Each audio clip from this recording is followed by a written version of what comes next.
Hello friends. दोस्तों, आइए हम लोग आज इस वीडियो में कक्षा 10 की मैथ से जो ट्रिग्नोमेट्री के क्वेश्चन हैं उन्हें सॉल्व करते हैं। तो चलिए देखते हैं यूपी बोर्ड एग्जाम के लिए कौन से महत्वपूर्ण क्वेश्चन हैं और उनको हम किस आसान से आसान तरीके से सॉल्व कर सकते हैं। तो चलिए देखते हैं। यहाँ पर हमने क्वेश्चन दे रखा है, त्रिकोणमिति का दे रखा है। यदि कॉस ए बराबर 5/13 तो tan ए का मान ज्ञात कीजिए।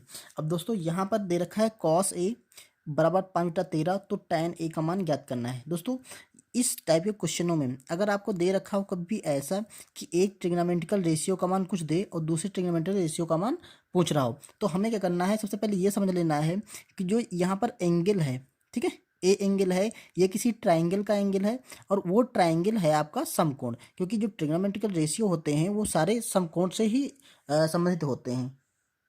तो दोस्तों, इसके लिए सबसे पहले हमें एक ट्राइंगल बना लेना है और ये इसका जो यहाँ वाला कोण है ये हमें समकोण बना लेना है।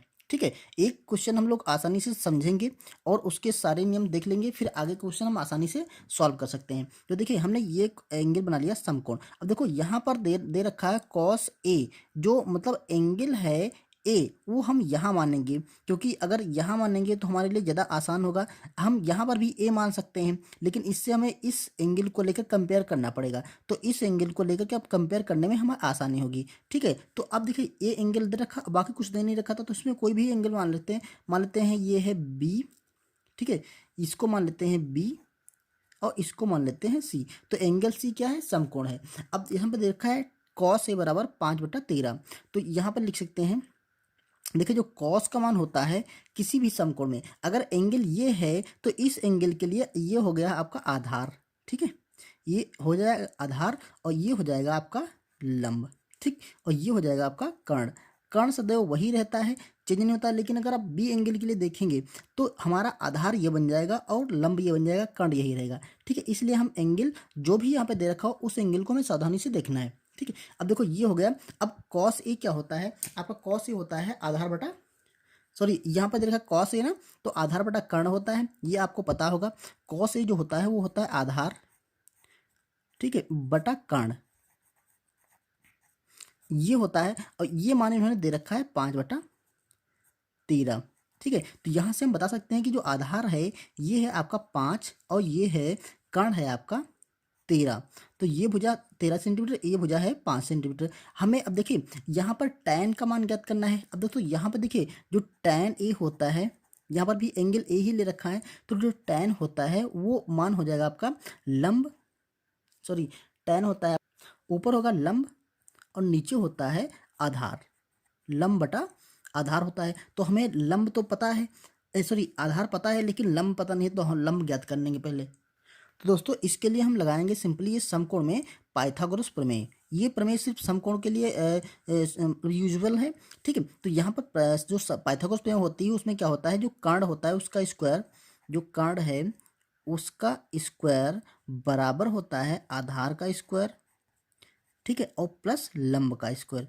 ये हमारी पाइथागोरस प्रमेय होती है। तो यहाँ से इसमें हम सारे मान रख करके हमें क्या करना है, लंब का मान निकाल लेना है। तो देखो कर्ण है 13, तो यहाँ पर हम करेंगे 13 का स्क्वायर, ठीक है, बराबर आधार है 5, तो यहाँ 5 का स्क्वायर करेंगे, प्लस हमारा लंब निकालना है तो लंब का स्क्वायर ऐसे ही रहने देंगे। अब देखिए लंब निकालना है तो लंब को हम क्या करेंगे, इधर ही रोक लेते हैं।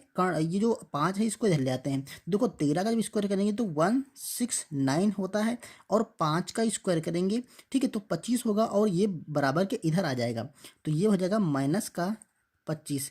हम बराबर के इधर ले आए, ये बराबर रह जाएगा कर्ण का लंब का स्क्वायर।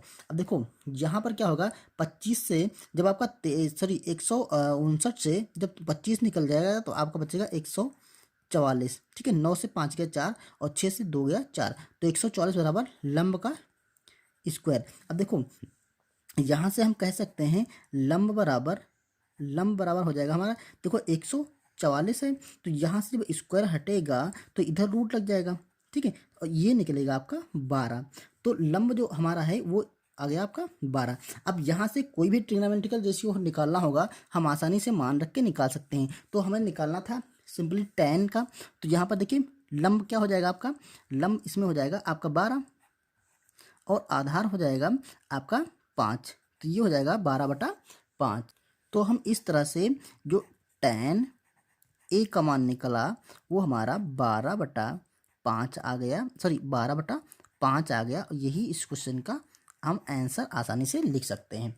ओके, तो दोस्तों ये पूरा एक प्रोसेस होता है कि अगर एक ट्रिग्नोमेट्रिकल रेशियो का मान पता हो तो दूसरे ट्रिग्नोमेट्रिकल रेशियो का मान आसानी से निकाल सकते हैं। आइए अगला क्वेश्चन करते हैं।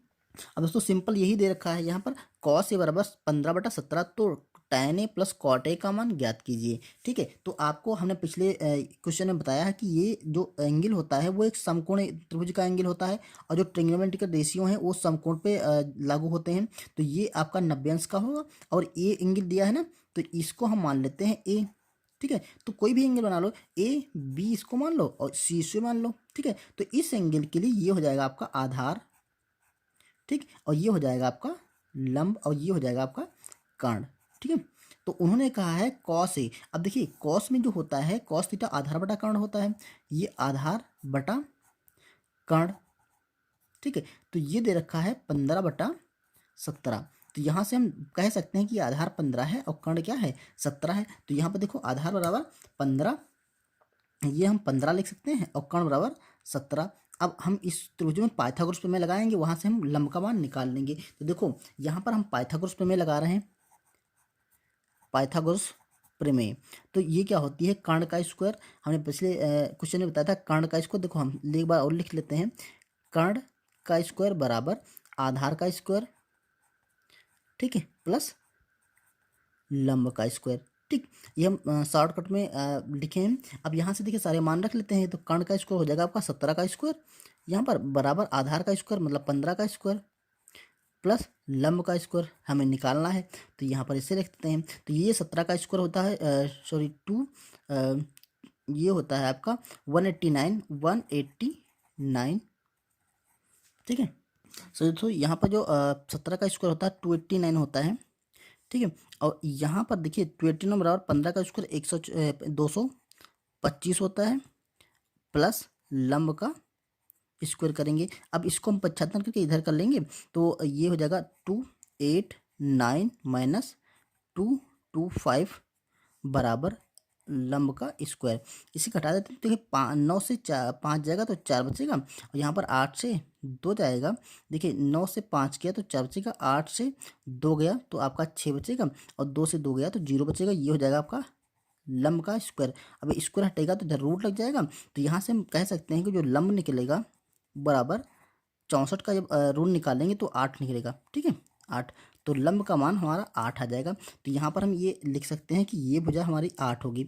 अब इसने पूछा है tan A plus cot A का मान ज्ञात करना है। तो देखो यहाँ से हम कह सकते हैं जो tan ए है, tan A plus cot A. तो tan ए क्या होता है, tan आपका होता है लंब बटे आधार। तो यहाँ पर हम लिख सकते हैं लंब बटे आधार। तो ये हो जाएगा आपका 8/15, प्लस कॉट ए होता है आधार बटा लंब। तो ये आधार कितना है 15 है, और लंब कितना है 8 है। अब इनको हम ऐड कर लेते हैं, यही हमारा आंसर हो जाएगा। तो देखो सिंपली ये 8 और 15 का एलसीएम आपका 15 × 120 हो जाएगा, और ये 8 × 64 प्लस 15 × 15 225। तो ये आपका हो जाएगा, इसको ऐड कर लेते हैं, तो ये 289 आ जाएगा बटे 120। यही इस क्वेश्चन का आंसर हमारा आसानी से निकल आएगा। दोस्तों उम्मीद है ये चीज़ आपको क्लियर हो गई होगी। तो चलिए अगला क्वेश्चन एक और करते हैं। यहाँ पर दिया है आकृति में tan p minus cot r का मान ज्ञात कीजिए। अब दोस्तों यहाँ पर ध्यान से समझना है कि आकृति में उसने पूछा है tan p, यहाँ पर p एंगल के लिए इस एंगल के लिए मान पूछा है, और कॉट r इस एंगल के लिए मान पूछा है कॉट में। तो देखो इसमें सिंपल सी, देखो यहाँ पर 13, 12 और ये भुजा नहीं दे रखी है। पाइथागोरस प्रमेय इसमें लगाएंगे, अगर इसे कर्ण मानेंगे और इसको लंब, इसको आधार मानेंगे। ठीक है, तो पाइथागोरस प्रमेय जब लगाएंगे यहाँ से, तो एक बार चेक कर लेते हैं।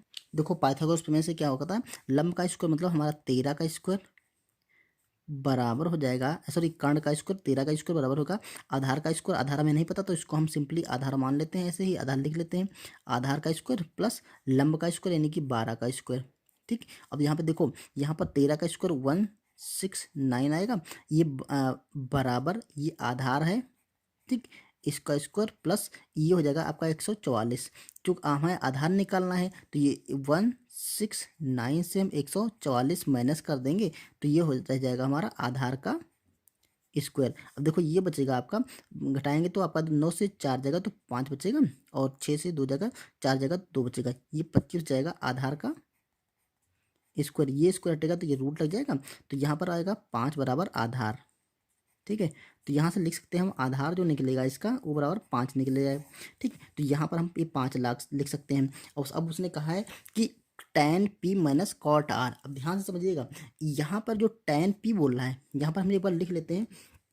देखिए tan p minus cot r। अब देखो tan p हमें इस एंगल के लिए निकालना है, तो tan थीटा क्या होता है, आपका लंब बटे आधार होता है। तो इस एंगल की बात अगर करेंगे, इस p वाले एंगल की, तो इसके सामने वाला भुजा ये वाली हो जाएगी लंब आपकी, और ये हो जाएगी आधार। यही समझना है कि ये वाली भुजा अब लंब हो गई और ये आधार हो गई। तो हम लिखेंगे इसका लंब बटे आधार होता है, मतलब हमारा जो क्यू आर भुजा है ये बटा पी क्यू, या हम लिख सकते हैं 5/12। ठीक है, माइनस अब कॉट आर क्या होता है, कॉट थीटा वाला होता है, देखिए tan थीटा लंब बटे आधार होता है, कॉट थीटा आधार बटे लंब होता है। तो देखो कॉट आर, अब यहाँ पर एंगल लेना है हमारा ये वाला। ठीक है, तो एंगल कॉट के लिए आधार बटा कॉट, आधार बटा लंब हो जाएगा। तो आधार क्या है 5 और लंब क्या है 12, तो यहाँ पर भी 5/12 आपका आ जाएगा। ठीक है, क्योंकि देखो इन्होंने एंगल चेंज कर दिया, यहाँ पर पी एंगल था, इस एंगल से हमने आधा लंब और आधार लिया, यहाँ पर आर एंगल है तो इस एंगल से लंब आधार लिया। देखो 5/12 से 5/12 जब घट जाएगा तो आपका 0 बच जाएगा सिंपली। तो इस तरह से इस क्वेश्चन का आंसर आपका 0 हो जाएगा। दोस्तों ये चीज़ जो चीज़ है ये बहुत ध्यान से हमें समझना है। देखो इस क्वेश्चन में जरा सी गलतियों से हमारा क्वेश्चन गलत हो सकता है। अगर एंगल पी के लिए दे रखा हो तो इसके लिए लंब क्यू आर यानी कि 5 हो जाएगा, और आधार पी क्यू यानी कि 12 हो जाएगा। अगर एंगल आर की बात करेंगे तो लंब इसके लिए 12 हो जाएगा यानी कि पी क्यू, और आधार हो जाएगा आपका क्यू आर। आपको ये ध्यान रखना है, जैसे इस एंगल की बात करता है तो इस एंगल से जो सटा हुआ एंगल है, मतलब इसके जो पास की भुजा है वो आधार हो जाएगी, और दूर वाली भुजा लंब हो जाएगी। कर्ण तो सेम वही रहता है, जो कर्ण होता है वही रहता है। अगर हम इस एंगल के लिए बात करेंगे तो इसकी जो पास वाली भुजा है ये तुरंत आधार बन जाएगी, और ये सामने वाली भुजा लंब बन जाएगा। अगर आप ऐसे ध्यान रखेंगे तो आपका कभी गलत नहीं होगा।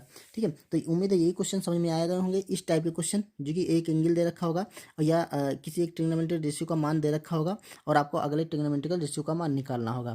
तो चलिए मिलते हैं नेक्स्ट वीडियो में। अगर ये वीडियो पसंद आया हो तो इसे लाइक कर दीजिएगा, और चैनल पर नहीं तो सब्सक्राइब कर लीजिएगा। Thank you.